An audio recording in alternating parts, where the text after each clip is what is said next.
जो चार साहिबजादों का इतिहास है वो सिखिज्म का सेंटर है। कि एक पिता ने धर्म के खातिर और अपने बच्चों को कुर्बान कर दिया। ये कोई छोटी बात नहीं है। किसी भी रिलीजन, किसी भी धर्म के अंदर आपको एवं जी सादत नहीं मिलेगी। बैटल ऑफ चमकौर, जो लड़ाई लड़ी गई, 40 सिख 10 लाख की सेना का सामना कैसे कर लेते, कहाँ से उनके अंदर वो शक्ति आती है। गिद्धों से मैं शेर बनाऊं, 1.25 लाख से एक लड़ाऊं, तब गुरु गोबिंद सिंह नाम कहाऊं। 40 सिंह गिनती को सामने 10 लाख फौज है। गुरु गोबिंद सिंह जी महाराज जिथे गुरु ने उथे एक बहुत बड़े राजा भी हैं। उनके पास में बहुत राजनीति के पैतरे हैं। तो उन्होंने अपने जो सिंह थे उनको पास में बुलाया और उनको क्या भी हम बाबा अजीत सिंह जी अपने पिताजी को कहते हैं, नाम का अजीत हूँ, जीता ना जाऊंगा, ना जीता तो वापस जीता ना हूँ। 5 सिखों के साथ भाई अजीत सिंह जी जंग के अंदर में जाते हैं। बाबा जुझार सिंह जी 14 साल की उम्र के जंग के अंदर जिस टाइम दाखिल होते हैं ना, और उस समय इतनी दलेरी से उन्होंने तलवार, नेजा और तीर चलाया जैसे कि कोई बहुत बड़ा सूरमा युद्ध कर रहा हो। ये बाबा फतेह सिंह जी के वचन थे उस कचेरी के अंदर, वे कौन जमया कि मेरे पिताजी ने कोई कैद कर सके। और जब ये सवाल सुनया तो एकदम वो गुस्से विच आके वजीर खान ने कहा, बाबा फतेह सिंह जी को, बाबा जोरावर सिंह को पेड़ से बांध दिया गया पीछे हाथ करके, और जाल उन्होंने गुलेलों से निशाना लगाया और एक गुलेल का जो टुकड़ा था ना मिट्टी का, वो बाबा फतेह सिंह जी की आंख में लग जाता। फिर नीमे चिन्ना स्टार्ट कर दी गया।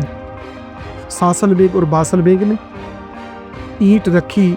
ऐसे रखते रखते जब ईंट बाबा फतेह सिंह जी के आंख तक आ गई, बाबा जोरावर सिंह कहने लगे, भाई आंखों में आंसू आ गए। तो बाबा फतेह सिंह जी कहने लगे, भाई मौत से डर रहे हो, फिर रो क्यों रोए। तो उस वक्त बाबा जोरावर सिंह, भाई मैं मौत से नहीं रो रहा, अबे सामने मौत खड़ी है। मैं रो इस करके रहा हूं कि दुनिया में मैं तेरे से पहले आया, पर दुनिया से जाने की जब बारी आई तो तुम पहले जा रहे हो।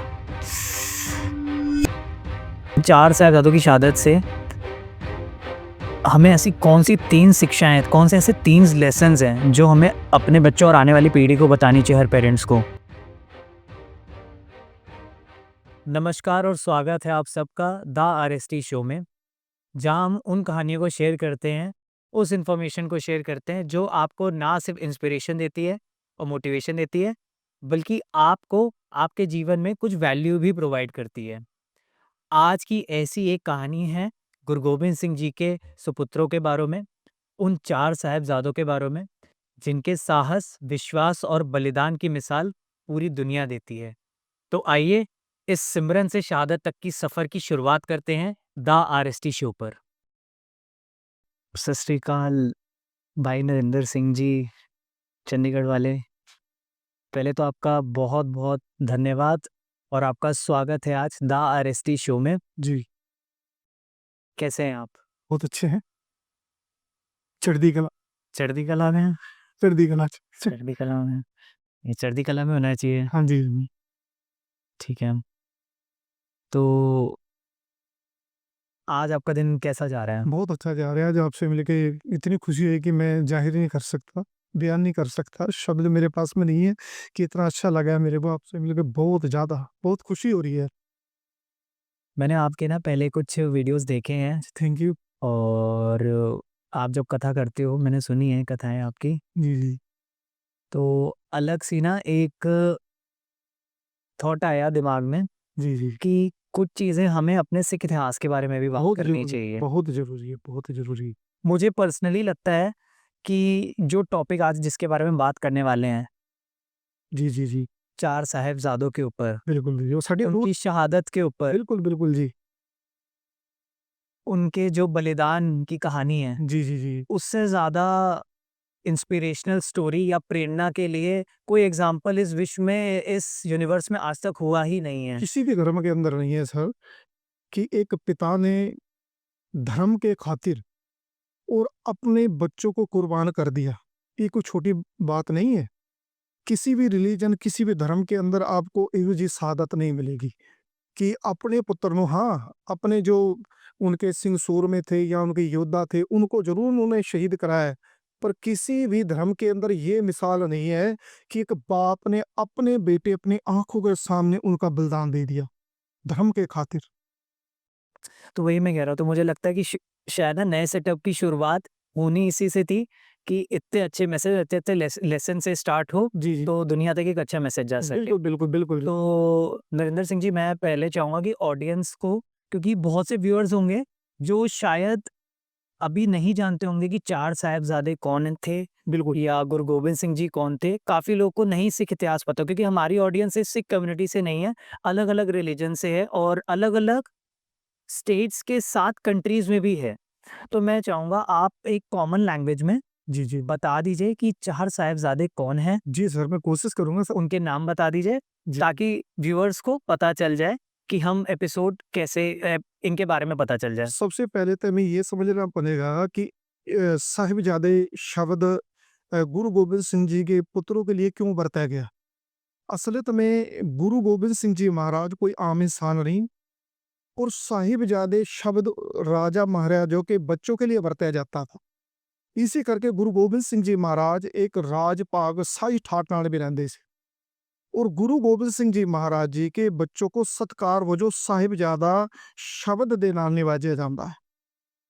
गुरु गोबिंद सिंह जी महाराज जी के जो आप जी ने चार साहिबजादे के बारे में पूछा भी कौन थे, गुरु गोबिंद सिंह जी महाराज जी के चार साहिबजादे यानी कि चार सपुत्र हैं, जिनमें सबसे बड़े हैं बाबा अजीत सिंह जी, और दूजे नंबर के हैं बाबा जुझार सिंह जी, और तीजे नंबर पे है बाबा जोरावर सिंह जी, और सब तो छोटे और सब तो लाडले बच्चे जो ने बाबा फतेह सिंह जी।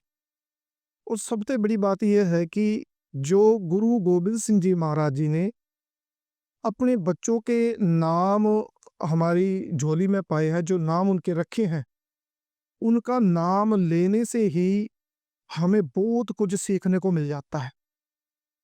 क्योंकि बाबा अजीत सिंह जेड़ा नाम है ना, अजीत का अर्थ है जिसनु कोई जीत नहीं सकता।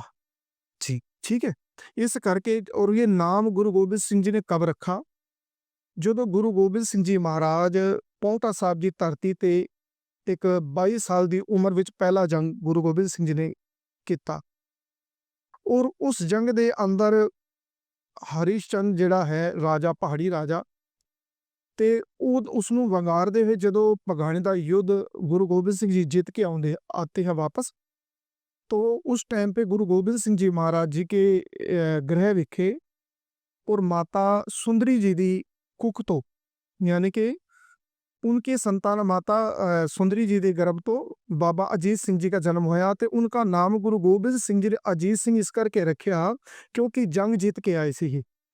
और जंग जीतने की वजह से महाराज जी ने कहा, जब बधाई दी कि महाराज जी आपके घर बेटा हुआ है, तो महाराज जी ने गोद में लेके अपने बच्चे को, और उस टाइम देखते हो कहा है भी इसका नाम तो अजीत सिंह, क्योंकि हम जंग जीत के आए हैं।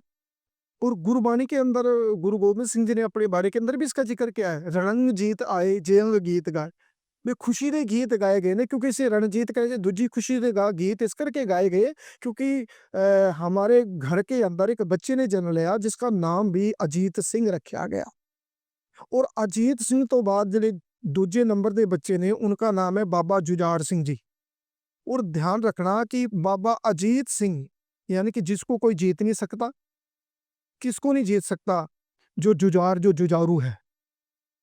जी। हाँ, और जो तीसरे नंबर का है जोरावर सिंह जी, जुझारू कौन हैगा, जो आरावर, जिसके अंदर ताकत है, और जिसके अंदर ताकत है वही जुझार है, ते जेड़ा जुझार है वो अजीत है, उसको कोई जीत नहीं सकता, और जिसके अंदर ये तीन गुण है वो फतेह है, उसको फतेह मिले ही मिलेगी, उसको कोई रोक नहीं सकता।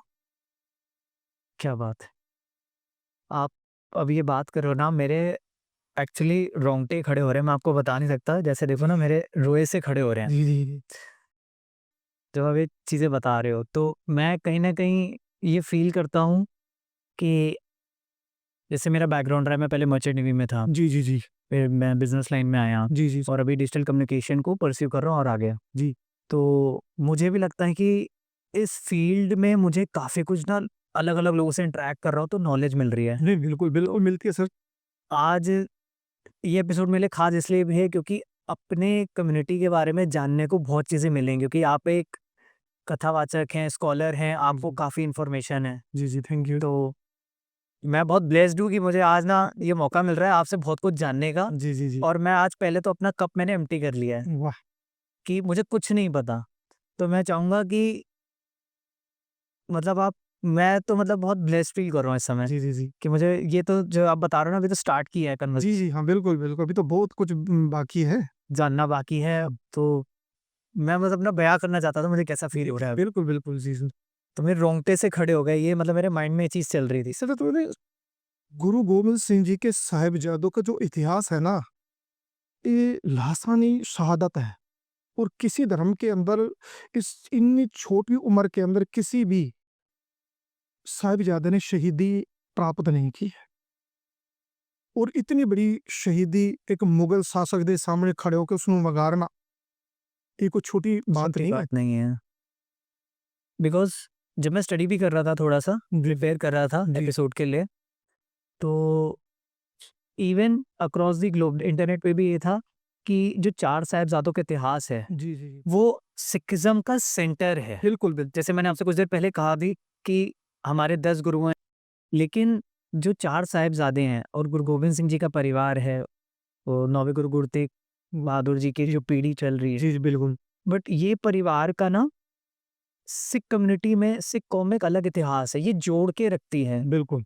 जो गुरु तेग बहादुर साहिब यहाँ गुरु गोबिंद सिंह जी के 4 साहिबजादे हैं, जब भी सिख धर्म के अंदर शहादत की बात चलती है तो सबसे पहले इनके चेहरे सामने आते हैं। जी, उसका कारण ये है कि जो और गुरु साहिबान हुए हैं अपने सिख कौम के, जैसे कि गुरु नानक देव जी महाराज। गुरु नानक देव जी महाराज जो भी कोई उस समय दे जालम राजा हिंदुस्तान के ऊपर चढ़ाई करके आते थे, यानी कि हमला बोलते थे, जैसे कि बाबर चढ़ाई करके आया, तो उस समय गुरु नानक पातशाह जी ने कुछ शस्त्र नहीं उठाए थे। केवल उन्होंने जुल्म के खिलाफ आवाज उठाई थी और बाबर को जाबर कह के उसके सामने खड़ा होके पुकारना कोई छोटी बड़ी बात नहीं है। बहुत बड़ी महत्व रखती है कि सामने एक राजा है और एक गुरु साहिबान उसमें वंगार के कह रहे हैं भी तू बाबर नहीं तू जाबर है, तू जुल्म कर रहा है। उस समय गुरु नानक पातशाह जी शहादत के टाइम पे केवल गुरु गोबिंद सिंह जी के बच्चों का क्यों नाम आता है? इसका यही कारण है कि जितने भी और गुरु साहिबान हुए, उन्होंने विचार से उस समय के जालिम राजा को समझाया। और जिस टाइम 6वें गुरु गुरु हरगोबिंद साहब जी महाराज गुरु बने, उस समय तो बाद फिर सिख कौम के अंदर शस्त्र जो सी परंपरा ये शुरू हो गई। गुरु हरगोबिंद साहब जी ने मीरी पीरी की 2 तलवारा पाई, जो कि गुरु हरगोबिंद साहब जी महाराज, आप जी को पता है कि गोबिंद सिंह जी महाराज जी के दादाजी हैं। जी, है जी? और दादाजी मीरी पीरी की 2 तलवार धारण करते हैं। और जब शहादत का समय आता है, तो गुरु अर्जन देव जी महाराज कौन है? गुरु अर्जन देव जी महाराज गुरु तेग बहादुर जी के दादाजी हैं। परदादा हो गए गुरु गोबिंद सिंह जी। बिल्कुल परदादा हो गए। तो देखो जब गुरु तेग बहादुर जी के दादाजी धर्म के खातिर अपने आप को तत्ती तवी ते बिठाल के देग के अंदर उबाला गया गुरु अर्जन देव जी महाराज जी को, और हंस के शहीदी का जाम पी लिया, शहीद हो गए हंस के। पर उन्होंने भी शस्त्र नहीं उठाया। कारण ये था कि गुरु नानक देव जी महाराज की विचार थी कि जब भी कोई जालम हमला करने के लिए आए, उसको पहले विचार से समझाया जाए। अगर जालम विचार से नहीं मानता, तो फिर अपनी शहादत दे के उसको समझाया जाए। और वो काम गुरु अर्जन देव जी ने किया, भी शहादत दे के समझाया भी तुम ये जुल्म ना करो मनुष्यता के ऊपर। और जब विचार से जालम नहीं मानता और शहीदी तो बाद भी जुल्म जालम करी जावे, तो फिर गुरु गोबिंद सिंह जी मारे चूंकार आज हमिलते दर गुजस हलाल अस्त बुरदन बे शमशीरे दस्त। हे खालसा जी फिर हाथ विच श्री साहब चुकनी जाए जग। इस करके गुरु गोबिंद सिंह जी महाराज जी ने शस्त्र चुकिया जुल्म के खिलाफ। और इस करके सिख कौम के अंदर जब भी शहीदों का जिक्र आएगा तो गुरु गोबिंद सिंह जी के पुत्रों का जिक्र सबसे पहले आएगा। पहले आएगा। ये कहा जो 4 साहिबजादे हैं, जी। बाबा अजीत सिंह जी, जी बाबा जुझार सिंह जी, जी बाबा जोरावर सिंह जी, बाबा फतेह सिंह जी, बिल्कुल। वही गुण उनके अंदर भी थे। हाँ बिल्कुल, देखो दादा ने कुर्बानी की है। परदादा से लेकर हाँ दादा, पिता, बिल्कुल पुत्र, सब में वही क्वालिटीज ब्लड लाइन में चलते ही आ रहे हैं और वही आज भी सिख कम्युनिटी में रहा है। बिल्कुल बिल्कुल कभी भी अगर आज भी हम कहकर देश को जवानों की जरूरत होती है तो सिख कम्युनिटी, सिख रेजिमेंट ही सबसे आगे रहती है। सबसे आगे। और सेवा भाव चैरिटी में रहता है, चाहे किसी भूखे को खाना खिलाना हो। गुरु नानक देव जी का लंगर आज भी, गुरु नानक देव जी की रसोई हर जगह खुली हुई है। बिल्कुल देखो, जो 21 रुपए का लंगर था और आज भी वो लंगर खत्म नहीं हुआ। और जब भी कभी भी किसी भी देश पे विपता पड़ती है ना, आफत आती है, बला आती है, तो सबसे पहले गुरु नानक ते गुरु गोबिंद सिंह जी का सिख आगे होता है। सिखा तो ज्ञानी जी, जैसे हम अभी 4 साहिबजादों की बात कर रहे हैं, हाँ ये समय हमारा है। टॉपिक है अभी ये शहादत के दिन चल रहे हैं बिल्कुल बिल्कुल। और मैं चाहूंगा कि व्यूअर्स को आप बताओ कि ये 6 पाँव, 7 पाँव, 8 पाँव से लेके 13 पाँव बिल्कुल ये क्या है? ये 20 दिसंबर से लेके 27-28 दिसंबर तक जो ये डेट्स पड़ती हैं, ये हफ्ता इनका क्या महत्व है? ये क्या शहादत कैसे हुई? 6 पो 20 तारीख को गुरु गोबिंद सिंह जी महाराज रात को श्री आनंदपुर साहब छोड़ते हैं।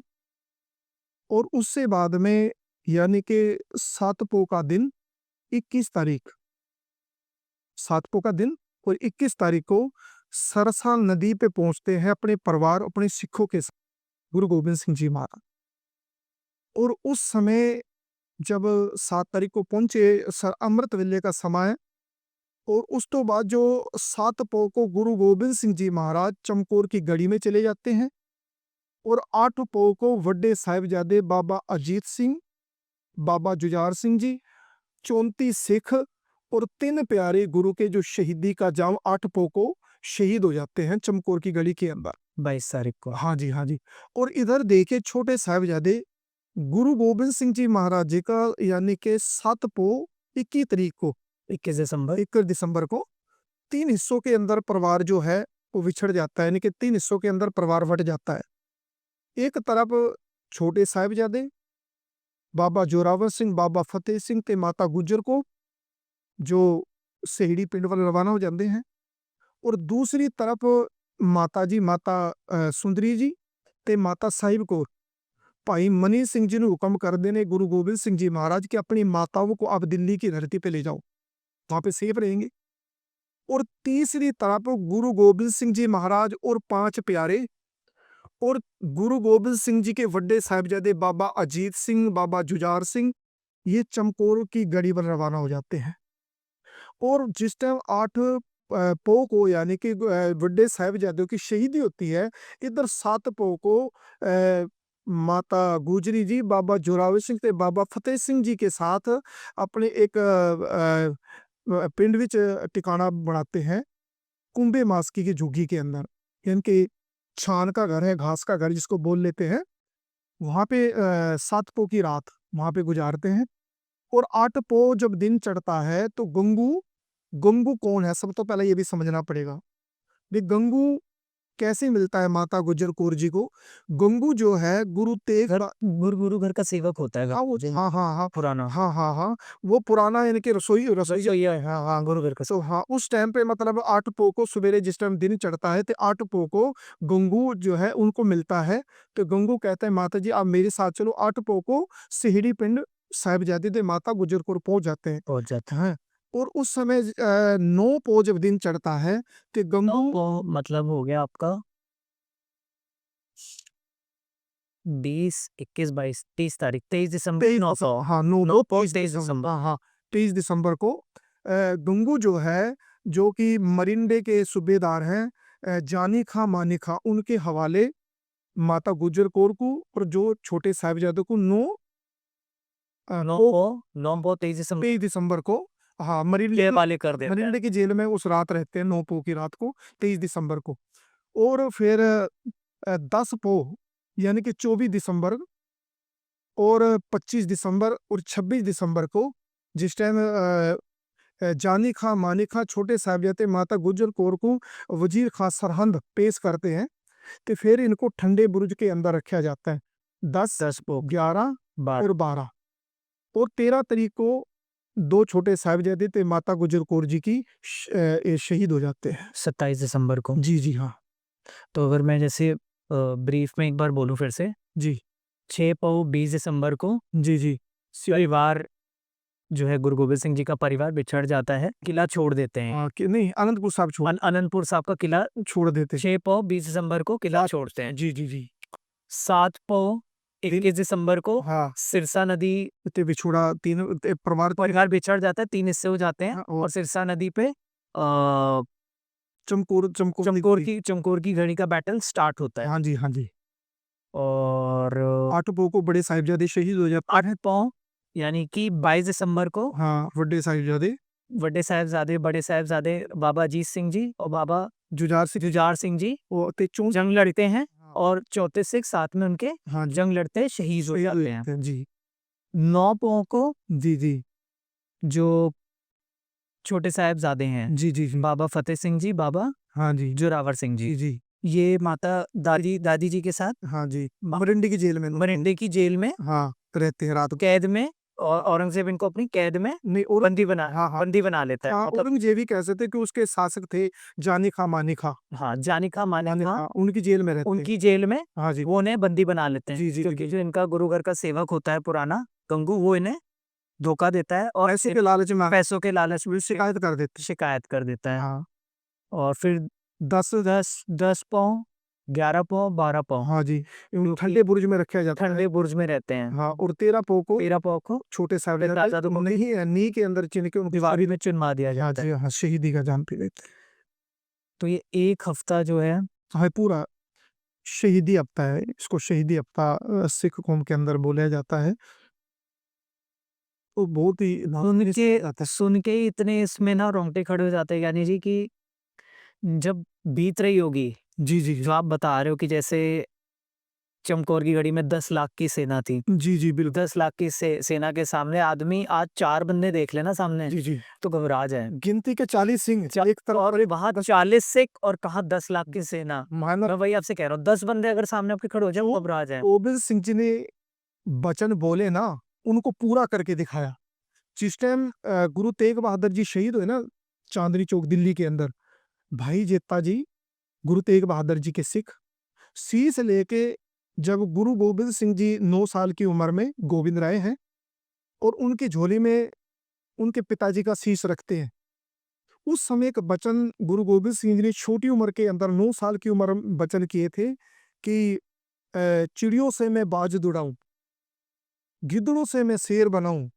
1.25 लाख से एक लड़ाऊं तब गुरु गोबिंद सिंह नाम कहाऊं ते ओ करके दिखाया चमकौर की गढ़ी के अंदर एक पासे एक तरफ 40 सिखें गिनती के और एक तरफ 10 लाख फौज है 1.25 लाख फुरे रोंगटे खड़े हो रहे हैं गणेश जी।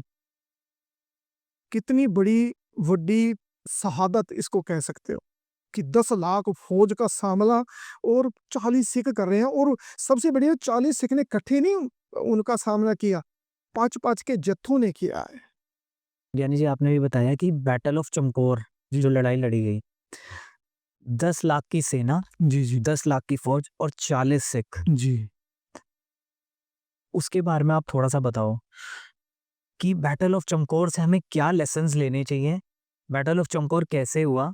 जी जी बहुत सी चीजें सीखने को मिलेंगी बट समय को रखते हमें शॉर्ट में रखना है। जी जी जी चमकौर की युद्ध का जब जिक्र करते हैं ना तो अभी आपने जो बयां किया है कि 40 सिंह गिनती के हैं गढ़ी के अंदर कहाँ से शक्ति आती है देखो, 40 सिखों के अंदर 10 लाख की ये सिर्फ बानी सिमरन और बानी जब तक सिख के पास में है ना और सिख हमेशा चढ़ती कला में रहेगा और जब 40 सिंह गिनती के और सामने 10 लाख फौज है तो गुरु गोबिंद सिंह जी महाराज जी ने अपनी रणनीति, क्योंकि गुरु गोबिंद सिंह जी महाराज जिथे गुरु ने उत्थे एक बहुत बड़े राजा भी हैं, उनके पास में बहुत राजनीति के पैतरे हैं। और गुरु गोबिंद सिंह जी महाराज जी ने जब देखा मैदान जंग में भी 10 लाख फौज है, तो उन्होंने अपने जो सिंह थे उनको पास में बुलाया और उनको क्या भी हम इकट्ठा हमला बोलेंगे तो इकट्ठे शहीद हो जाएंगे।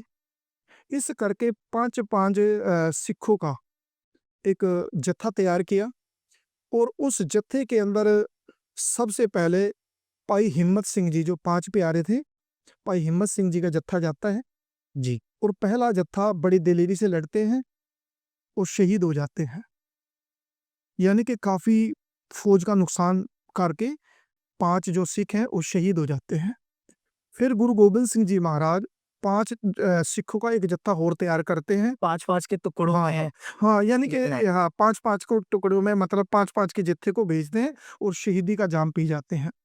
जब गुरु गोबिंद सिंह जी के 20 सिख शहीद हो गए, अब गुरु गोबिंद सिंह जी के पास में बाबा अजीत सिंह जी खड़े हैं और बाबा अजीत सिंह जी के चेहरे की तरफ गुरु गोबिंद सिंह जी का एकदम ध्यान जाता है और जब देखते हैं तो भाई दया सिंह जी देखते हैं भी अब गुरु गोबिंद सिंह जी अपने बड़े बेटे को जंग में भेजने की तैयारी कर रहे हैं, क्योंकि देखने का नजरिया ऐसा था गुरु गोबिंद सिंह जी का।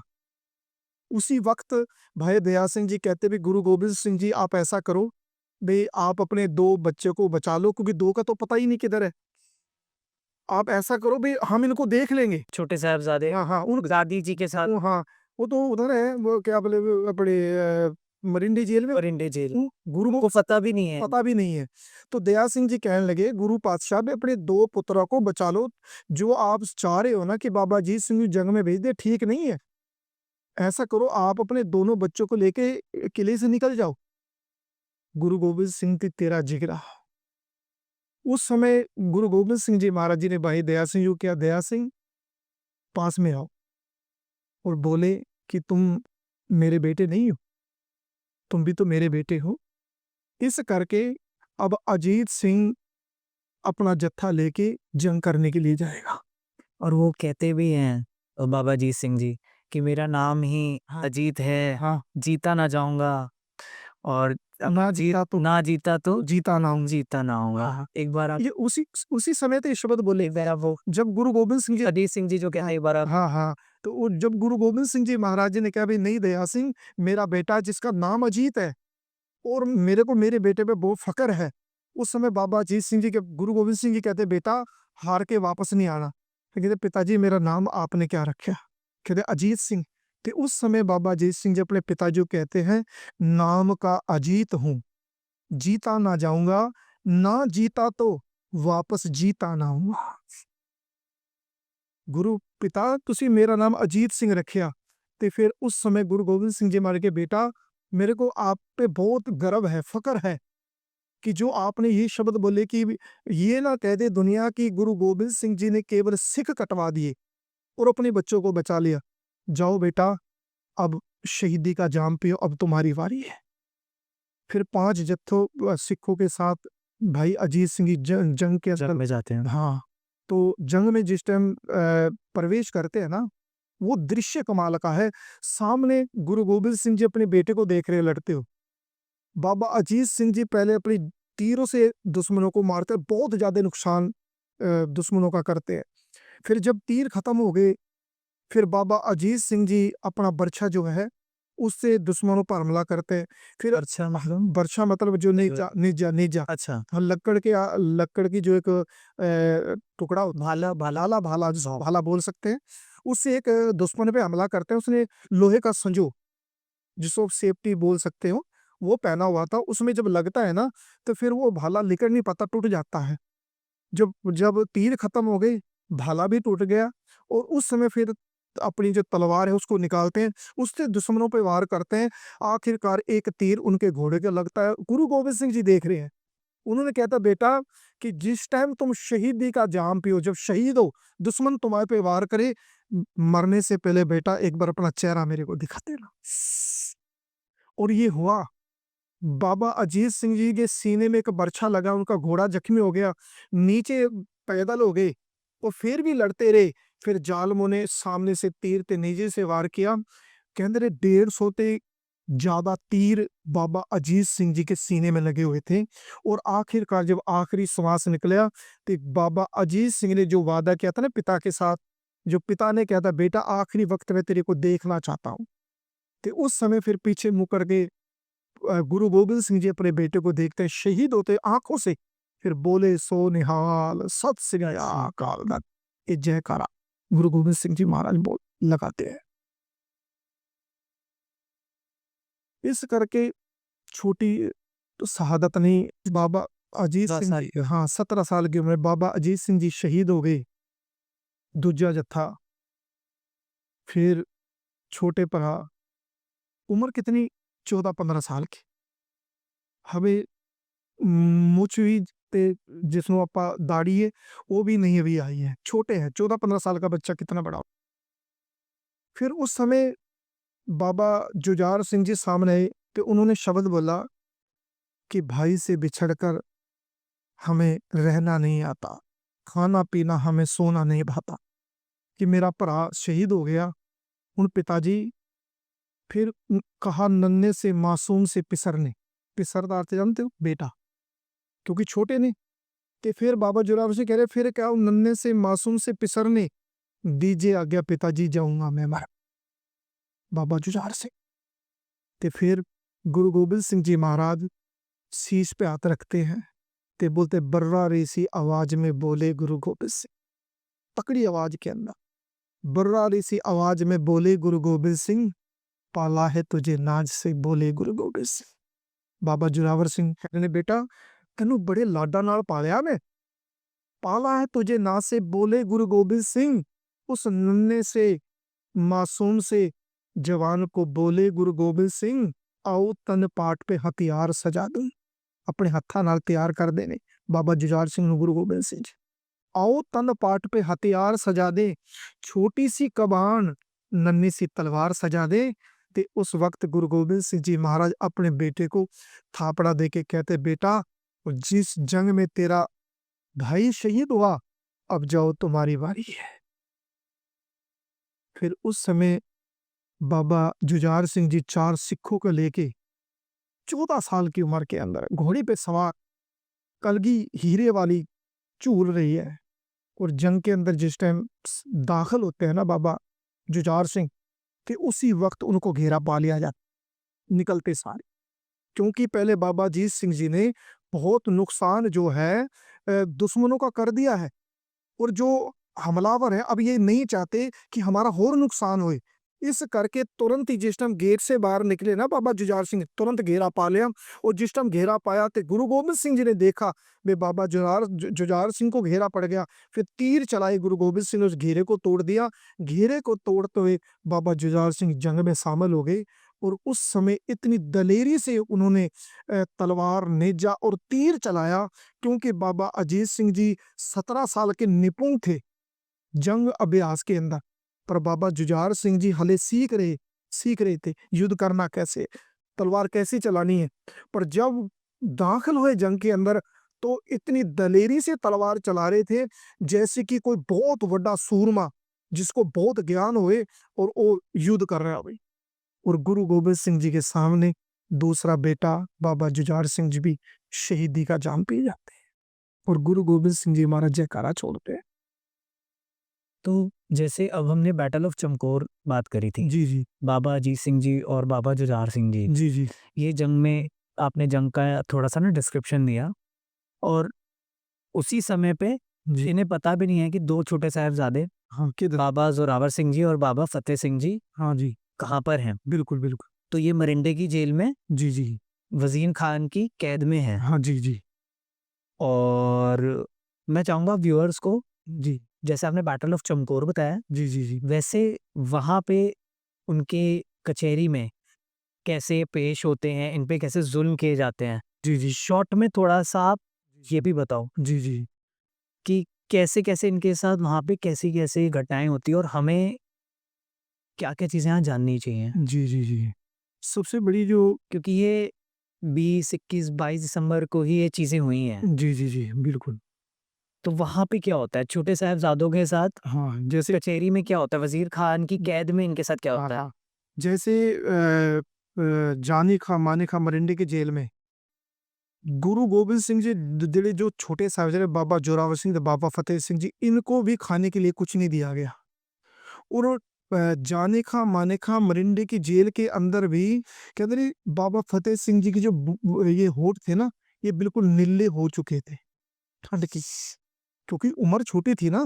7 साल की उम्र कितनी बड़ी होती है, और ठंड कोई गर्म कपड़ा नहीं है, और पानी पीने के लिए एक बूंद भी नहीं दी गई। और माता गुजर कौर दादी जी ने बोला, भी जालमो, मेरे इन बच्चों का क्या कसूर है, इनको पीने के लिए पानी तो दे दो। पर बाबा फतेह सिंह जी को पीने के लिए पानी भी मरिंडे की जेल में नहीं दिया गया। सारी रात भूखे ठंडे बुर्ज प्यासे नहीं, मरिंडे की जेल। मरिंडे की जेल। हाँ, वहां पे भी तसद्दुद ढाया गया ना, ना पानी खाने के लिए कोई भी चीज नहीं दी गई। सारी रात माता गुजर कौर ने अपनी गोद में लेके दोनों छोटे साहबजादों को निग दिया। जब 10 पो का दिन चढ़ता है, जानी खां मानी खां फिर वजीर खां की कचहरी में पेश करते हैं। 25 दिसंबर, जिस पे हम क्रिसमस मनाते हैं, क्रिसमस। लोग बाग क्रिसमस पर ये नहीं देख रहे कि आज हमारे बच्चे भी क्रिसमस के चक्कर में पड़ गए हैं। पर ये इन सादात को कभी देखिए, गौर से पढ़िए कि 7 साल से 9 साल के उम्र के गुरु साहिबजादे के गुरु पातशाह जी के साहिबजादे धर्म के लिए कुर्बान हो रहे हैं, तो हम क्रिसमस मना रहे हैं। जब 10 पो को सरहद में ले आया जाता है ना, छोटे साहिबजादे माता गुजर कौर को, तो वजीर खां कहता भी इनको वहां पे रखो जहाँ पे ठंडा बुर्ज है, जहाँ पे गर्मी के समय में मैं बैठता हूँ। और जिस टाइम इनको ठंड लगेगी, ना इनको गर्म कपड़ा दिया जाए और ना इनको कुछ खाने के लिए दिया जाए, और 1-2 बूंद केवल मुंह में पानी पाया गया। और फिर 3 दिन कचेरी लगती है, 10, 11, 12। क्या होता है वहाँ पे कचहरी में? जिस दिन पहले दिन कचेरी लगती है, तो वहां पे सारे जो उनके वजीर खां के अहलकार हैं, मंत्री हैं, और जितने होर राजे हैं, सबको बुलाया जाता है। और उस कचेरी के अंदर ये फैसला होता है कि अगर गुरु गोबिंद सिंह जी के बच्चे हमारे सामने झुक जाए, और इतिहास के अंदर ये लिखा जाएगा कि भी गुरु गोबिंद सिंह जी के बच्चे झुक गए, और हम कह देंगे लो जी वो ईर मान गए, यानी कि वो हार गए। इस करके एक बड़ा दरवाजा बनाया जाता है। उस बड़े दरवाजे का छोटा दरवाजा केवल खोला जाता है, जिस दरवाजे के अंदर केवल झुक के ही बंदा प्रवेश कर सकता है। देखो कितनी तकड़ी राजनीति इसने अपनाई वजीर खान ने। वजीर खां अपनी गंदी राजनीति तैयार कर रहा है, पर उसको ये नहीं पता कि जिनको तू अपनी राजनीति का हिस्सा बनाना चाहता है, जिनको झुकाना चाहता है, उन्होंने जीवन में झुकना ही नहीं सीखा। फिर जिस टाइम उनकी 10 पो को पेशी होती है, पेशी होती है। हाँ, तो बड़ा दरवाजा बंद करके छोटा दरवाजा खोल दिया जाता है, भी सिर झुका के निकल गए और हम ताड़ी मारेंगे कि लो जी गुरु गोबिंद सिंह जी बच्चे झुक गए। पर बाबा फतेह सिंह जी को पता था कि ये हमारे साथ राजनीति खेल रहे हैं, कि ये सिर झुकाएंगे। उसी टाइम ये ऊंची आवाज में कहीं भी गुरु गोबिंद सिंह के बच्चे झुके। इस करके अपने बड़े भरा, अपने बड़े भाई को बाबा जोरावर सिंह को एक कह दिया कि हमें वजीर खां के सामने सर नहीं झुकाना, हमें सबसे पहले अपने पैर आगे करके निकलना है। इस तरीके से पैर ऐसे करके, और वही किया बाबा फतेह सिंह जी ने। भी वजीर खां सोच रहा है अपने सिंहासन में बैठा भी सिर झुकाएंगे, पर जिस टाइम वजीर खां ने गुरु साहिबजादे एंट्री करते हैं, तो सबसे पहले जूते दिखाते हैं उसको, पैर दिखाते हैं। वजीर खां देख, सिर नहीं झुकया, पर तेरे को जुत्ती दिखा रहे हैं। और सारी इस कोतक को देख के हैरान हो जाते हैं। और उस वक्त सुच्चा नंद वो भी उनके पास में बैठा हुआ है, वजीर खां के। और फिर सवाल जवाब होते हैं, भी फिर उनको पूछते हैं भी तुम्हारे पिता कहाँ हैं, तुम्हारे पिता को तुम्हें पता है, तुम्हारा पिता को हमने चमकौर की गढ़ी के अंदर मार दिया। क्योंकि भाई संगत सिंह जो है, गुरु गोबिंद सिंह जी बिल्कुल उनकी शकल मेज खाती थी। तो गुरु गोबिंद सिंह जी हमारा माछीवाड़ी के जंगल में उनको कलगी लगा के निकल जाते थे कि भाई लोगों को ये लगे दुश्मन को कि गुरु गोबिंद सिंह जी को शहीद किया। तो वही भ्रम है वजीर खां को, क्योंकि संगत सिंह जी शहीद हो गए चमकौर की गढ़ी के अंदर, तो वजीर खां सोच रहे भी गुरु गोबिंद सिंह जी शहीद हो गए। इस करके छोटे साहिबजादे को कहता है कि तुम्हारा बाप को हमने शहीद कर दिया चमकौर की गढ़ी के अंदर, अब तुम्हें भी शहीद कर देंगे, इस करके आप इस्लाम धर्म कबूल कर लो। सबसे बड़ी बात, सामने मौत खड़ी हुई है, एक राजा बैठा हुआ है और वो भी जुल्मी राजा, और उसके सामने ऊंची आवाज में बोल देना कि हमें राज भाग नहीं, सच को मिटाओगे तो मिट जाओगे जहान से। बाबा फतेह सिंह डरता नहीं अकाल सहनसा की शान से, उपदेश हमारा सुन लो जरा दिल के कान से, समझा रहे हम तुझको खुदा की जबान से। तेनू समझा रहे खुदा दे बचन है भी तू ये जुर्म ते कहर ना कमा। ते उस वक्त फिर दूना सिंह हडूरिया लिखदा है कि पहले दिन पेशी दे विच वजीर खान नूं जदों ये कहे भी तू जुल्म ना कमा, मेरे पिता नूं दुनिया दे अंदर कोई नहीं जम्मिया जो उसनूं जिंदा फड़ के कैद कर सके। ये बाबा फतेह सिंह जी के बचन थे उस कचेरी के अंदर, वे कौन जम्मिया कि मेरे पिताजी नूं कोई कैद कर सके। कर सके। और जदों ये सवाल सुनिया ते एकदम वो गुस्से विच आके वजीर खान ने कहा भी इनको सामने जो पेड़ है इस पेड़ से बांध दिया जाए और इनके आंखों पे इनके शरीर पे गुलेल से निशाना लगाया जाए। और ये किया।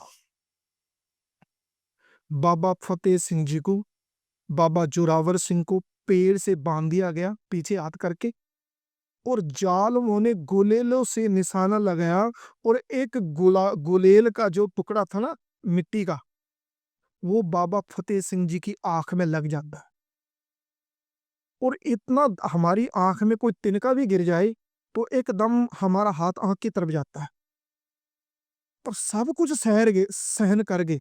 बाबा फतेह सिंह, आंख बिल्कुल नीली हो चुकी है, सूज चुकी है, अंदरों लहू निकल रहा है, पर डोले नहीं। फिर सूरज ढल जाता है तो फिर ठंडे बुर्ज के अंदर उनको भेज दिया जाता है। पहली रात, दूसरे दिन भी ऐसे ही उनको कहा जाता है भी तुम इस्लाम धर्म कबूल कर लो, तुम्हें तुम्हारी जान बख्श दी जाएगी। अगले दिन भी वो कहते हैं भी हम इस्लाम धर्म कबील कबूल नहीं करेंगे, हक कुर्बान हो जाएंगे। तीजे दिन भी कचेरी लगती है, फिर उनको पूछते हैं कि भाई तुम इस्लाम धर्म कबूल कर लो, नहीं तो हम तुम्हें शहीद कर देंगे, तुम्हें मार देंगे, और ऐसी मौत देंगे कि रहंदी दुनिया कांप जाएगी, कोई भी सिख धर्म के लिए नहीं उठेगा। तो उस समय बाबा फतेह सिंह ने कहता वजीर खां तेरा भुलेखा है, तेरा भ्रम है कि तुम कह रहे हो कि तुम्हें ऐसी मौत देंगे कि कोई भी सिख धर्म के खातिर उठेगा नहीं।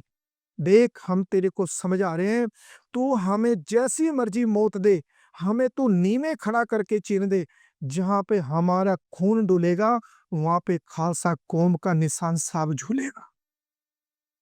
वजीर खां, तेरा वजूद खत्म हो जाएगा, तेरा नामो निशान खत्म हो जाएगा, पर रहंदी दुनिया तक जदों तक चांद सूरज रहेगा, साडे डुले खून ते सिख ते लोकी आके नकमस्तक होणगे, सानू नमस्कार करनगे ते खालसे दा निशान साहब चलेगा। जदों वजीर खान नूं ये शब्द बोले ते उसने फिर कहा ते इनको ऐसी सजा दो कि सिख कौम देख के दंग रह जाए और डर के मारे कोई भी हिम्मत ना करे कि धर्म के लिए खड़े होने की। ते विचार करी क्या सजा दी जाए कि इनको जिंदे जी नी के अंदर चिन दिया जाए। मतलब दीवार में चुनवा दिया जाए इनको। दीवाल के अंदर जिंदे जी इनको जीते जी चिन दिया जाए दीवाल के अंदर। जिस टाइम साहिबजादों ने सुना, आंखों से आंसू नहीं, जयकारे से मौत का स्वागत किया। खुशी है। दादी माँ ने पूछा बेटा आज इतने खुश क्यों लग रहे हो? ते बाबा फतेह सिंह जी कहने दादी माँ आज तेरे पोतरे नु बधाई दे, तेरे पोतरे को बधाई दे। आज तेरा पोतरा ऐसी जंग जीत के आया है, रहंदी दुनिया इस जंग को याद करती रही। बेटा क्या हुआ? दादी माँ, वजीर खां कह रहे सलाम धर्म कबूल करो, ते नहीं तो तुम्हें जीवंदे जी दीवाल के अंदर चिन के मार दिया जाएगा, शहीद कर दिया जाएगा। तो इस करके माँ, दादाजी, दो जेड़े भाई हैं वो हमें पुकार रहे हैं, उनके पास में जाने का समय आ गया।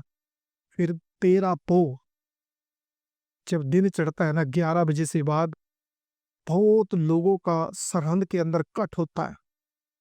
और सवाल ये था कि कोई भी नींह चिनने के लिए आगे नहीं आ रहा था कि कौन हिम्मत करे मासूम जिंदों को, दो छोटी उम्र के साहिबजादों को नींह में चुनना कोई सुखी बात नहीं है। इसके लिए जिगरा चाहिए। जब सबने, जितने भी जलाद थे, सबको पूछा गया, सबने हाथ खड़े कर दिए भी हम ये काम नहीं कर सकते। फिर वजीर खां की जेल के अंदर एक 7 साल बेग थे, 22 साल बेग, 2 जलाद जिनको उम्र कैद की सजा थी। और उस समय इनको बुलाया गया। इनका जो पुस्त दर पुस्त सारी जलाद थे, ते उनको बुला के वजीर खान ने उनको एक ऑप्शन दी भी गुरु गोबिंद सिंह जी के 2 छोटे साहिबजादों को जिंदे हुए नींह में चिढ़ना है। अगर तुम उनको नींह में चिढ़ते हो तो हम तुम्हें उम्र कैद से बरी कर देंगे। उनको लगा कि हमारा तो काम ये है और इससे हम बरी हो जाएंगे। और उन्होंने फिर गारा तैयार किया, ईंटें मंगा ली गई। फिर पूछा गया कि देखो तुम्हारी उम्र छोटी है, बहुत कुछ दुनिया के अंदर तुम्हें देखना है, और तुम्हारे पास फिर ऑप्शन है, अगर तुम चाहो तो इस्लाम धर्म कबूल कर लो। यहाँ तक वजीर खान इतिहास में लिखा है कि मैं अपनी जो मेरे रिश्ते के अंदर बच्ची हैं उनके साथ तुम्हारी शादी करूंगा, तुम्हें राज भाग भी दूंगा और तुम्हारा इस्लाम धर्म के अंदर बहुत बड़ा रुतबा होएगा, तुम बस इस्लाम धर्म कबूल कर। ते बाबा फतेह सिंह जी ने क्या, वजीर खान सानू सिक्खी प्यारी है, हमको सिक्खी प्यारी है, राज भाग सिक्खी के सामने कोई मायना नहीं रखता, इस्लाम धर्म नहीं कबूल करांगे तो जल्दी कर हमको नींह में खड़ा करके नींह में चिढ़ दे।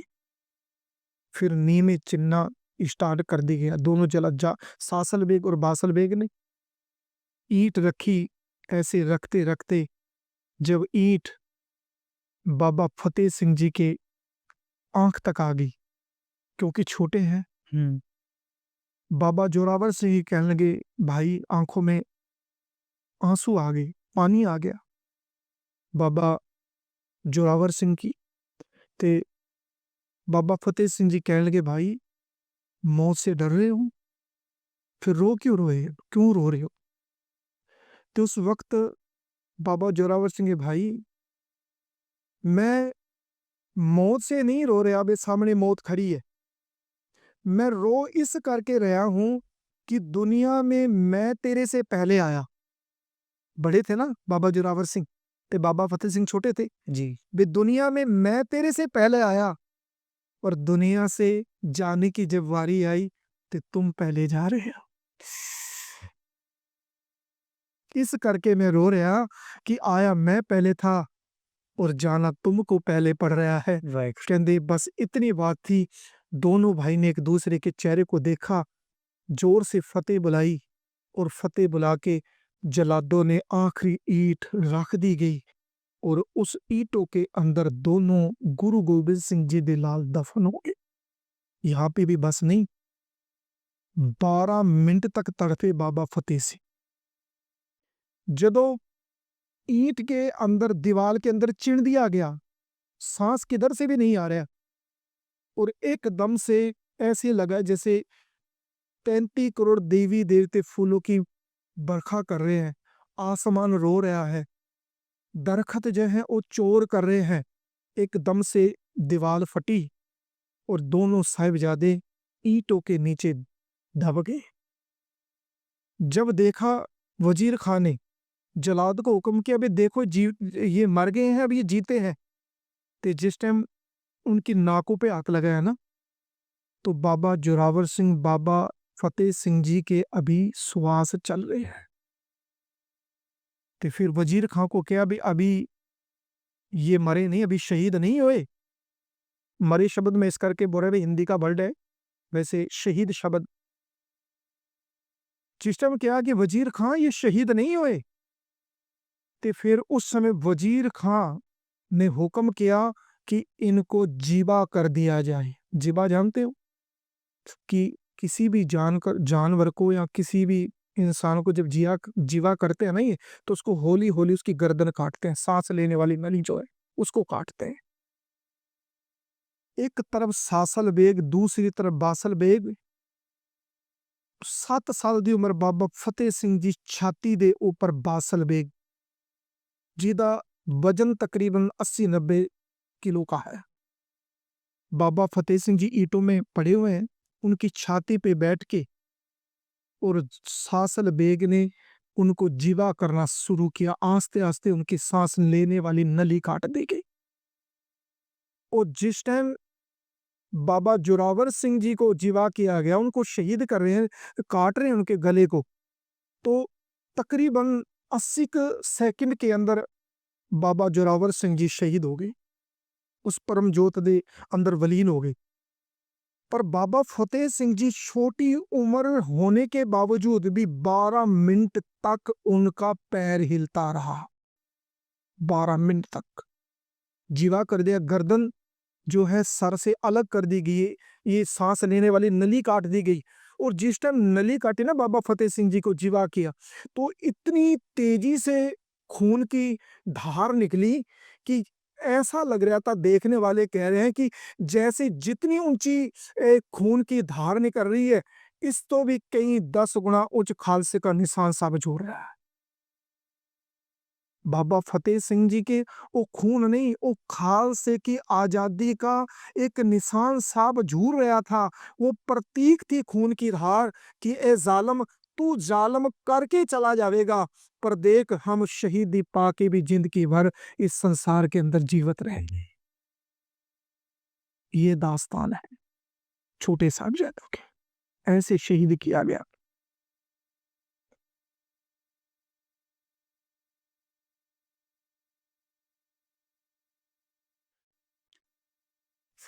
बहुत कुछ मन में है कहने को, पर कहा नहीं जाता कि 7 साल और 9 साल की उम्र में जब बच्चे बोलना भी नहीं ढंग से सीख पाते हैं, बिल्कुल उनको साइकिल चलानी नहीं आती, या है ना, दुनिया के अब मतलब तौर तरीके भी नहीं पता होते, कुछ भी नहीं समझ ही नहीं होती बिल्कुल बाल अवस्था में, 7 साल और 9 साल की उम्र में क्या होती है। हाँ बिल्कुल सही। आप पढ़ना भी नहीं सही से लिख पाते हो। और उस उम्र में बाबा फतेह सिंह जी और बाबा जोरावर सिंह जी को कैसे भरी कचहरी में जवाब दे रहे हैं। जी जी, सबसे बड़ी बात खान ये का और बड़े-बड़े मंत्री संतरियों का वहाँ पे हाँ जी, जो चालाकी और चाणक्य नीतियाँ बड़े अपना रहे हैं, क्योंकि देखो बड़े तरीके से उनको मैनिपुलेट कर रहे हैं। हमारे पास में समय नहीं था, इस करके मैंने पूरी खुल के विचारने की।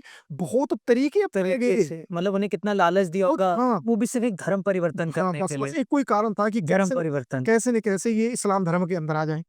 और इतने अत्याचार की, मतलब मेरे को तो आज यही पता चला, आपने बताया कि उनको जी हाँ, बांध के गुलेल से मार रहे थे, जी जी जी, जिनकी आंख नीली पड़ गई, उनके होठ नीले पड़ गए, पानी की बूंद नहीं मिली। नहीं थी। मतलब मैं बयान नहीं कर पा रहा हूँ, मेरे पैरों तले जमीन खिसक गई, रोंगटे मेरे ऐसे खड़े हुए थे, और बार बार ना वो पिक्चर चल रही थी दिमाग में जी जी, कि कैसा रहा होगा वो समय, ठंडे बुर्ज में इतने जुल्म करने के बाद रखा। मतलब आज की डेट में हम ठंड लगती है जरा सा जैकेट पहन लेते हैं, कुछ पहन लेते हैं, और पानी की बूंद भी ना मिलना, फिर भी उन्होंने ना धर्म पे कायम रहे। धर्म पे कायम रहे।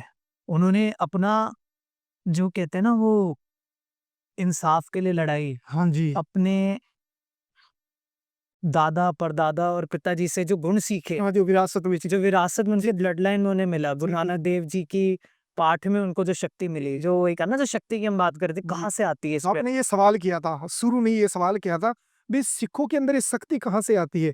ये सिखों विरासत है, ये विरासत में मिली है कि तत्ती तवी में बैठ के भी तेरा किया मीठा लागे, हर नाम पदार्थ नानक मांगे।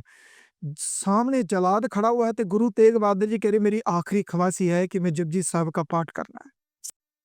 वही मैं कह रहा हूँ आपसे कि जब उम्र में इंसान को समझ नहीं होती, उस उम्र में आज के में किसी बच्चे को चॉकलेट दे दोगे ना आप, जी जी चॉकलेट ले लो और मेरे साथ चल लो, या कुछ भी करा लेते हैं। कुछ भी लालच देके कर सकते हैं, बच्चे ले लेते हैं चॉकलेट, ले कुछ जो डिमांड है उसको चॉकलेट दे दो या जेम्स दे दो, की सुनती है सारी चीज। और 7 साल की उम्र में जब उन्हें कह रहे विरासतें मिलेंगी, खजाने मिलेंगे और वो कह रहे नहीं, कुछ नहीं, हम इंसाफ के लिए खड़े हैं, बस हम शहीद हो जाएँगे, हम कुर्बान हो जाएँगे, लेकिन अपना धर्म नहीं त्यागेंगे। हार नीति आगे सबसे बड़ी क्योंकि सच्चाई की लड़ाई, सच्चाई की लड़ाई है, बिल्कुल। ज़ुल्म के खिलाफ आवाज़ है। और मैं आपको एक बात और स्पष्ट करूं कि ये किसी धर्म के साथ लड़ाई नहीं थी। धर्म के लिए लड़ाई थी, हाँ, क्योंकि सिख जो है ना, नाइंसाफ़ी के लिए हाँ, लड़ाई थी, ये थी मजलूमों की रख्याली और जुल्म के खिलाफ लड़ाई। ज़ुल्म के खिलाफ हाँ, लड़ाई। क्योंकि सारे उस समय के सारे मुसलमान खराब नहीं थे। एक शायद घटना का मैं जो आपसे बयां करनी चाह रहा था, वो शायद नहीं मैं कर पाया, पर एक मिनट में शायद मैं बयां करूं। अभी आते हैं, उस पे भी आते हैं। हाँ जी, तो वही है कि जब इतने ज़ुल्म हो रहे हैं जी जी, और लालच भी मिल रहा है, लेकिन ज़ुल्म के खिलाफ जो उनका दृढ़ निश्चय उनकी ब्लड लाइन में था, जी जी, बिल्कुल बिल्कुल। वो उस पे खड़े रहे और हाँ, ना धर्म नहीं पड़ते, क्योंकि जंग नहीं हारनी। चलो यार, जब और ये भी पता चल जाना कि मेरे पिताजी, मेरे भाई जंग में शहीद भी हो सकते हैं, हाँ, बिल्कुल बिल्कुल, हाँ, तब भी उनका हौसला नहीं डोला। हौसला नहीं डोला। इतना हौसला तोड़ने की कोशिश और करी, वजीर खान कह रहे हैं अभी तेरे पिताजी को हमने शहीद कर दिया है। तब भी हौसला नहीं टूट रहा है। 2 छोटे बच्चों का, मतलब 7 साल और 9 हाँ, साल की उम्र में अगर हमें आज कह दें ना कि हमारी माँ या बहन को बंदी बना लिया गया, हमारे हौसले डगमगा जाएँ। बिल्कुल बिल्कुल। लेकिन उनके हौसले नहीं टूट रहे कि शहीद भी हो गए तो क्या हुआ? क्या हुआ? हम जाएँगे जंगल में, फिर सिंग तैयार करेंगे हाँ, और फिर तुझसे लड़ने आएँगे। लड़ने आएंगे। ये देखो, ये जज्बा था, जज़्बा। ये पावर गुरबानी की पावर थी। और हमेशा सिख जिनमें गुरबानी से, जितना भी सिख गुरबानी से जुड़ेगा ना, वो हर दीवान हर मतन फतेह ही प्राप्त सही बात, ये सिखाया साहिबजादा सही बात। कि ओखे से ओखे समय के अंदर भी डोलन नहीं, समय के दायरे में रह के समय से हमें कैसा लड़ना है, ये साहिबजादे हमें सिखा के चले। अगर मैं आपसे बात करूँ कि अब जैसे हम आज की डेट की बात करें जी जी, कि आज का समय जो है, बच्चे ना, बच्चे हों चाहे हम बड़े-बूढ़े भी क्यों ना हों, मैं आपसे आज कुछ देर पहले कह रहा था कि अगर मैं 10 गुरुओं के नाम भी पूछूँगा ना, जी जी, काफ़ी लोगों से, जी जी जी, तो नहीं बता पाएँगे। बिल्कुल बिल्कुल, क्योंकि हमें वो इतिहास से दूर रखा जाता है। और जैसे मैं सिलेबस की भी बात करूँ, स्कूल्स में ना हमें मुगल शासकों और इनके बारे में पढ़ाया जाता है। लेकिन जो हमारे हीरोज़ हैं, चाहे वो मराठी हीरोज़ रहे हों, कोई चाहे शिवाजी हों, चाहे भगत सिंह हों, चाहे तानाजी हों, चाहे हमारे गुरु जी के साहिबजादे जिन्होंने एक्चुअली ज़ुल्म के खिलाफ आवाज़ें उठाई हैं, जी जी जी, उनके बारे में चैप्टर्स ही नहीं है। चर्चा नहीं, बड़ी ये सोचने का विषय है ये। कि हमें पढ़ाया जा रहा है कि मैं किसी धर्म के विरुद्ध बात नहीं कर रहा कि हमारे यहाँ कि ये मुगल एम्परर ये बना गया, जी जी, आगरा का किला बना गए, ताजमहल बना गए, ये यूनिवर्सिटीज़ ये बना गया। बट जो हमारे जो असली इंडियन हीरोज़ हैं, जो ज़ुल्म के खिलाफ जो जंग लड़ रहे, जंग लड़ रहे थे। उनके बारे में नहीं। मैं अगेंस्ट हूँ कि ताजमहल एक अच्छा है, 7 wonders 8 wonders of the world में आता जी है, जी जी, अच्छी बात है। जी जी, एक कला को आप बता रहे हो। बता रहे हो। बट जो ज़ुल्म के खिलाफ जिनसे कुछ सीखने को मिलेगा, हाँ हाँ, आपको लेसन्स मिलेंगे लाइफ के, बलिदान के, त्याग के, निस्वार्थ सेवा के, बिल्कुल बिल्कुल। वो नहीं बताए जाते हैं। यही तो कमी है ना, अगर ये कमी भारत के अंदर दूर हो जाए ना, तो आज भी हर भारतवासी बच्चा जो है बहुत बड़ा योद्धा बन सकता है। अगर ये सिलेबस, ये चैप्टर हर स्कूल के अंदर लागू कर दिए जाए, कर दिया जाए। भी जितने भी हमारे रोल मॉडल हैं, पावे हिंदू धर्म के हैं, पावे देखो किसी भी धर्म के। किसी भी धर्म, फिर आपने बड़ी अच्छी बात की कि चाहे शिव जी हो, विष्णु जी, उनके बारे में भी नहीं है सिलेबस में। हाँ जी जी, सिलेबस में नहीं है उनके बारे में, होना चाहिए। मुझे लगता है हर चैप्टर होने चाहिए बिल्कुल उनके। बिल्कुल। देखो, तब तो जाके हमें हमारा कल्चर जो सोने की चिड़िया, सोने का इतिहास है, वो हमें पता पता चलेगा। चलेगा, ये भी तो पता चलेगा। और ये चीज नहीं पढ़ाई जा रही है। मुझे लगता है कि जो मैं काम कर रहा हूँ, पॉडकास्टिंग कर रहा हूँ या शो कर रहा हूँ, मुझसे ऊपर वाला ना अपनी सेवा अपने आप ले रहा है कि हम ये बात कर रहे हैं, पता नहीं वीडियो कौन कहाँ देखेगा, कितने लोगों तक जाएगी, तो ये मैसेजेस जाएँगे। देखो, सबसे बड़ी बात तो मैं आपको बधाई देता हूँ। मेरे को बहुत खुशी हुई है कि आपके अंदर धर्म का दर्द है। मेरे आँसू आ रहे थे, बट मैं नहीं, क्या बताऊँ आपसे, जो दर्द है ना वो नहीं बयाँ कर पा रहा आपसे, मेरे क्या फ़ील हो रहा है इस समय। मैं आपके चेहरे को देख के मैं एक चीज खुद रियलाइज कर रहा था, महसूस कर रहे थे कि आप इसको अंदर से फील कर रहे हो, कि कि इतना कुछ वापरने के बावजूद भी वो टसते मसने हुए धर्म के लिए खड़े रहे और अपने आप को कुर्बान कर दिया। इसको रियलाइज कर करके आप महसूस कर रहे थे। मेरा मोटो यही है कि आज के एपिसोड से ना लोगों को ये चीज़ फ़ील होनी चाहिए। बिल्कुल भी इससे शिक्षा लेनी चाहिए, लेसन लेने चाहिए। बिल्कुल भी।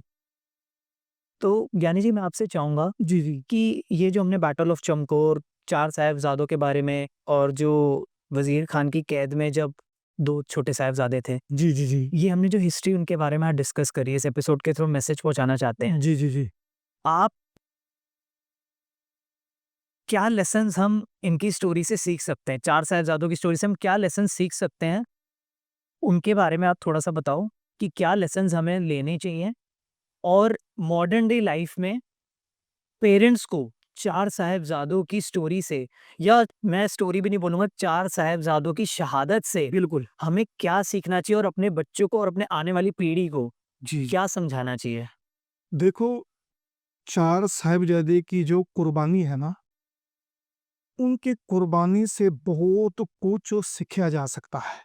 अगर तुम जैसे कि अभी आपने जब आपको घटना के बारे में जैसे-जैसे आप सुने उसको रियलाइज़ कर रहे, यानी कि उसको महसूस किया, ऐसे ही जब माता-पिता अपने बच्चों को चार साहिबजादों का इतिहास सुनाएँगे, तो जो बच्चे हैं ना, उनको ये सीखने को मिलेगा कि 7 साल की उम्र और 8 साल की उम्र के जो गुरु साहिब जी के छोटे साहिबजादे, छोटी उम्र होने के बावजूद भी उन्होंने धर्म अपना नहीं त्यागा, परिवर्तन नहीं किया और जुल्म के खिलाफ अपने आप को कुर्बान कर दी, यानी कि सच सच की लड़ाई। और जब तक हम अपने बच्चों को ये चीज़ नहीं दसेंगे और हमारे बच्चों के अंदर वो जज़्बा नहीं आएगा, और सबसे बड़ी सीखने की यही बात है कि जितना मर्ज़ी जीवन के अंदर बड़ा दुःख आ जाए, औखे से औखा समा आ जाए, उस समय के अंदर ये हमें उनकी कुर्बानी शहादत सिखाती है कि उस समय के अंदर रह के तुम अपने धर्म के अंदर कैसे परपक रह सक। अगर मैं आपसे कहूँ जी, जी। कि 4 साहिबज़ादों की शहादत से हमें ऐसी कौन-सी 3 शिक्षाएँ, कौन से ऐसे 3 लेसन्स हैं जो हमें अपने बच्चों और आने वाली पीढ़ी को बतानी चाहिए, हर पेरेंट्स को? जी, जी। सबसे थैंक यू। जी, सबसे पहला पॉइंट बहुत अच्छा आपने जो पॉइंट किया है, सवाल बहुत अच्छा पूछा है। सबसे पहले ये 3 कौन-सी चीज़ है जो हमें इनके जीवन से सीखने को मिलती है?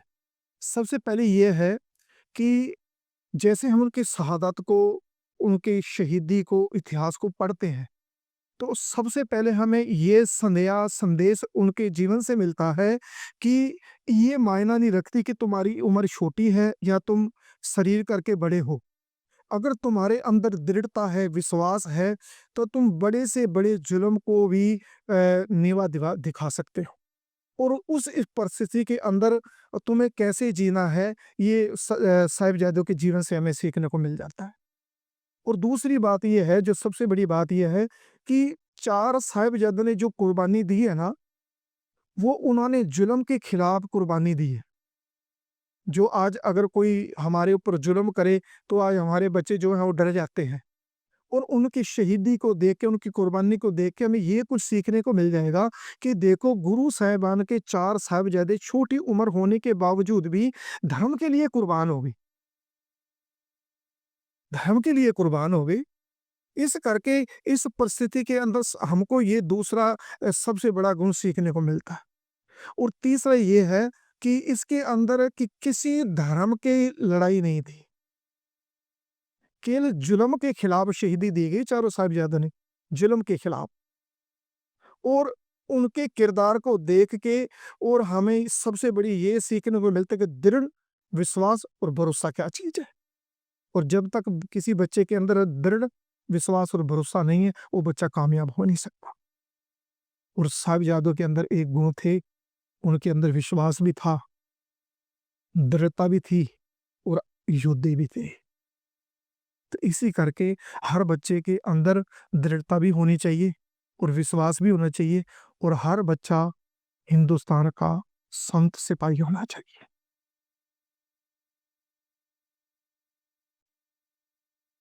ज्ञानी जी, बहुत कुछ है सीखने को इतिहास से। बहुत से लेसन्स हम निकाल सकते हैं, मतलब जितनी बात करो उतनी कम है, हाँ हाँ बिकॉज़ इनका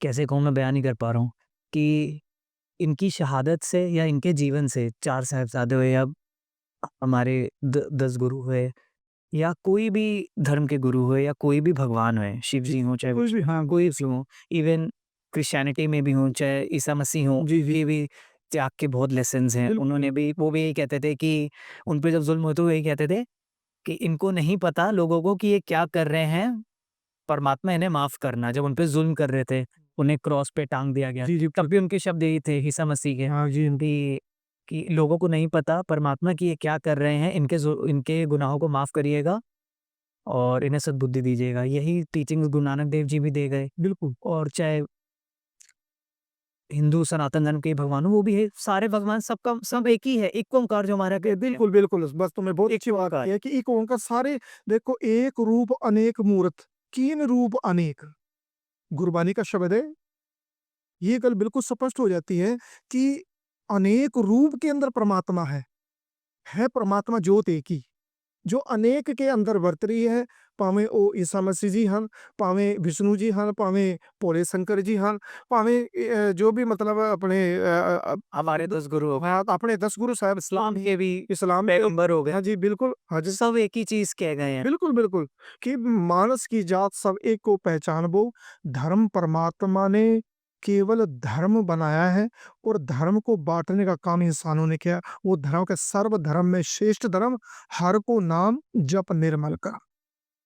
गुरु नानक देव जी ने संदेश दिया बे धर्म का काम क्या है, एक परमात्मा की भक्ति करनी और जुल्म नहीं करना, जुल्म के लिए अपने आप को कुर्बान कर देना है। एक गीता का श्लोक मेरे याद आ गया, गीता के अंदर बड़ा प्यारा एक श्लोक है।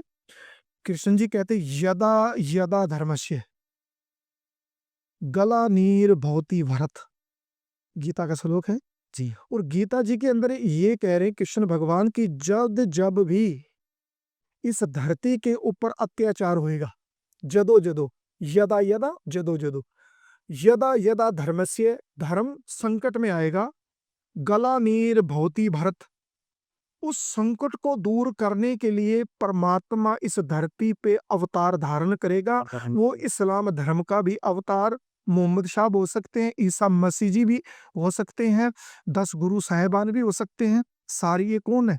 उस ज्योत परम ज्योत के ही अवतार है। अवतार गला निर्भवती बरस, सबका अपना अपना समा था कि सबने अपने मनुष्यता की भलाई वास्ते हर पीर पैगंबर अपने हिसाब से हिसाब कुर्बानी की है और सबको संदेश अच्छा दिया।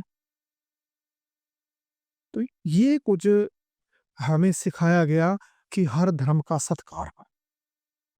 मैं आपके साथ बैठा हूँ ना, पीछे बाबा बंदा सिंह बहादुर जी का बहुत प्यारा सा हाँ। एक जी स्टेचू रखा हुआ एक्शन फिगर बोल सकते हाँ हैं ये। स्वरूप कह सकते हैं। हाँ, बहुत प्यारा सा बना हुआ, वो जब भी आप बात करो ना, मुझे पता नहीं ऐसा क्यों लग रहा है वो घूर रहे हैं इधर ही, वो देख रहे, लाइव है, उनके अंदर जान है, मतलब इट्स शो के लिए नहीं बोल रहा हूँ, मतलब मैं लिटरली मुझे लग रहा है कि ना उनकी आंखें घूर रही हैं कारण क्या है कि कि वो जब हम उनकी बात कर रहे हैं ना वो देख रहे हैं, क्योंकि चार साहिबजादे मूवी पार्ट 2 में भी दिखाया कि वो कितना टच हो जाते हैं। बिल्कुल बिल्कुल हाँ गुरु साहब जी की जब कहानी उन्हें पता चलती है, चार साहिबजादों के बारे में पता चलता है कि कैसे वो बैटल फिर आगे कंटिन्यू होता है, जी तो मुझे वो लग रहा है, वो चीज़ ना, वो एनर्जी मुझे फ़ील हो पा रही है, क्योंकि वो योद्धा रहे हैं। बड़े जब उनको पता लगा ना गुरु गोबिंद सिंह जी महाराज जी ने उनको अमृत की दात दी और जब सारी हिस्ट्री बताई गई भाई हमारे 4 साहिबजादे को ऐसे वजीर खाने और चमकौर की गढ़ी के अंदर औरंगजेब के कहने पे शहीद किया गया,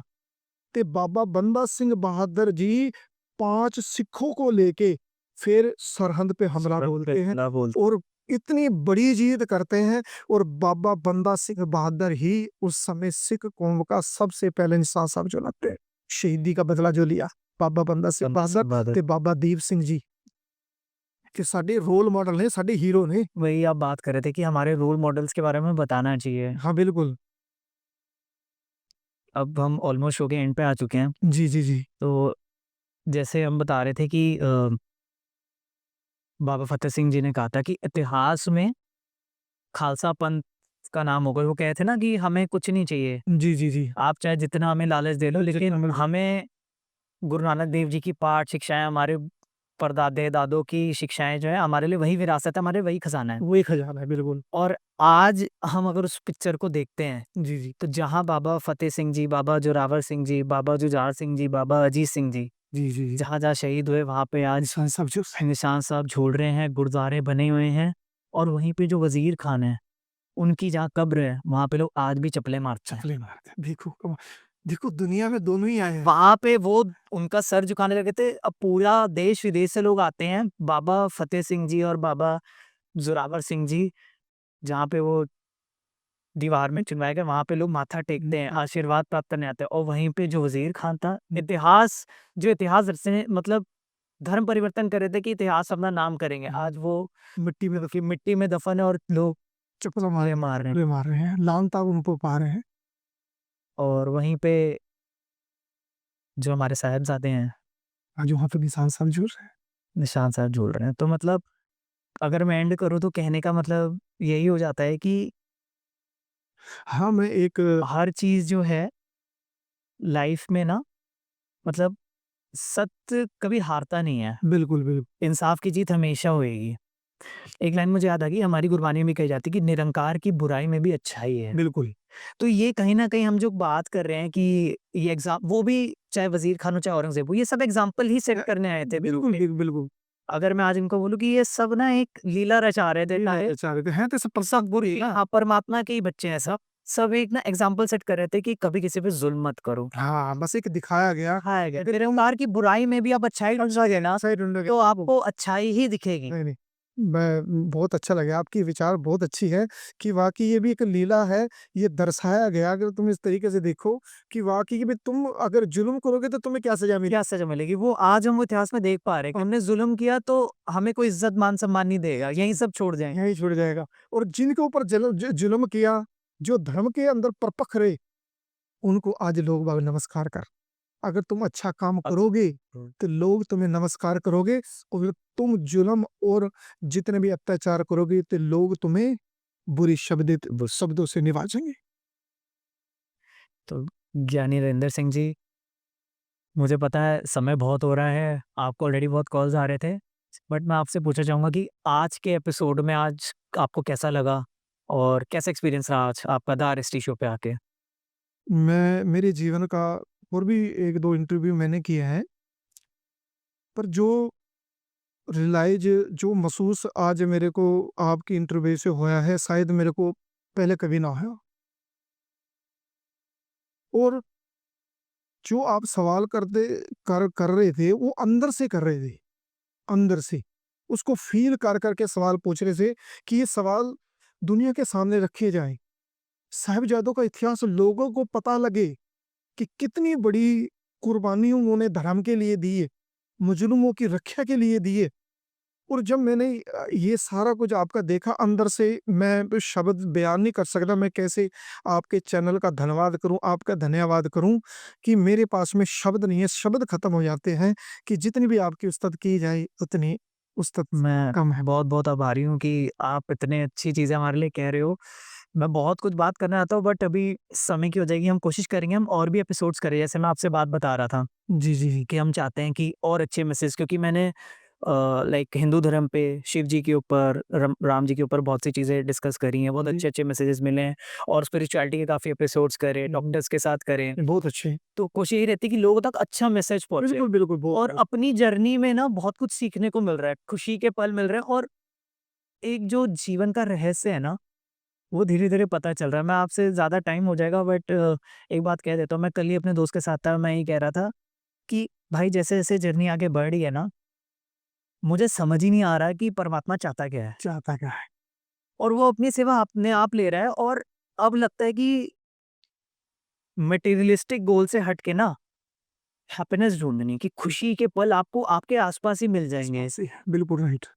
आपका परिवार, हर जान आपके लोग, आपके दोस्त, यही सब खुशी हैं। ये और बाकी चीज़ें भी हैं कि आपको और सब चीज़ों पे भी ध्यान देना है। सो मैं वही कह रहा था कि शायद ऊपर वाला ना अपनी सेवा अपने आप लेता है। मतलब मुझे तो बहुत अच्छा लग रहा है धीरे-धीरे ग्रोथ करते हुए। कठिनाइयाँ भी आती हैं, चैलेंजेस भी आते हैं, बट मज़ा आती है। वो जीवन ही क्या जिसके अंदर कठिनाई ना हुए। उस जीवन का मजा नहीं है जिसके अंदर मज़ा कठिनाई है। और जिस जीवन के अंदर कठिनाई होगी, जितनी कठिनाई आएंगी, उतना ही वो जीवन आने वाले समय में सुख से व्यतीत होएगा। बिल्कुल सही और बात। आज मेरी ये आपके चैनल के माध्यम से मैं बात कहना चाहता हूँ कि आज ये वचन कर रहा हूँ आपके चैनल के सामने कि आने वाला समा, ये तो परमात्मा गुरु गोबिंद सिंह जी 4 साहिबजादे शहीद जानते हैं। पर अपने विचार के अनुसार मैं कह रहा हूँ कि आप बहुत चढ़ती कला में हो और चढ़ती कला में ही जाओगे। यानी और मैं फिर आपका बहुत आभारी हूँ कि आपने जितने भी आपके व्यूज हैं, संगत के सामने मेरे को रूबरू कराया है। और मैं बहुत आज अच्छा फ़ील कर रहा हूँ कि आपसे आपके पास बैठने का मुझे ये सौभाग्य समा प्राप्त हुआ है। हम ऊपर वाले के आभारी कि हमें आज उसने ना ही मौका दिया जी, कि ये एपिसोड हम आपके साथ शूट कर सके, कुछ अच्छा मैसेज समाज में दे सकें। जी, जी, और आपने समय निकाला कि आप एपिसोड पे आए और आज आपने ना इतनी अच्छी बातें करी और बहुत सी चीज़ें बताई जो मुझे भी नहीं पता थी। जी, जी, क्योंकि थोड़ी बहुत हम रिसर्च करते हैं बट इतनी डीप में नहीं पता थी। मैं तो ज़ोन में जा रहा था कि जब आप बताते कि बाबा अजीत सिंह जी तीर चला रहे थे या कैसे वो भाला उनके लगा, घोड़े को लगा, मतलब वो आप सही बोल रहे हो कि मैं तो ज़ोन में ही था और बहुत मज़ा आ रही थी, मतलब इतिहास को जानने में कि हमारे वॉरियर्स के बारे में महसूस कर पा रहा था। सारे रोल मॉडल क्या थे? तो बहुत-बहुत धन्यवाद आपका यानी नरेंद्र सिंह जी। एक बार फिर से। तो आज का एपिसोड हम यहीं एंड करते हैं। वाहिगुरु जी का खालसा खालसा, वाहिगुरु वाहेगुरु जी की की फतेह। फतेह। मैं सभी से हाथ जोड़ के गुजारिश करता हूँ कि जो द आराष्टी शो है, और ज़्यादा से ज़्यादा इस वीडियो को, जो भी मेरे व्यूअर्स हैं, मेरे से जुड़े हुए हैं, इसको ज़्यादा से ज़्यादा लाइक करें और चैनल के साथ जुड़ें और इसको शेयर करें। जो कि ये जो गुरु गोबिंद सिंह जी महाराज जी के 4 साहिबजादों का लासानी शहादत है, ये लोगों तक पहुँच सके, ये भी एक बहुत बड़ी सेवा है। इस बेनती को प्रवान करना जी। वाहिगुरु जी का खालसा, वाहिगुरु जी की फतेह।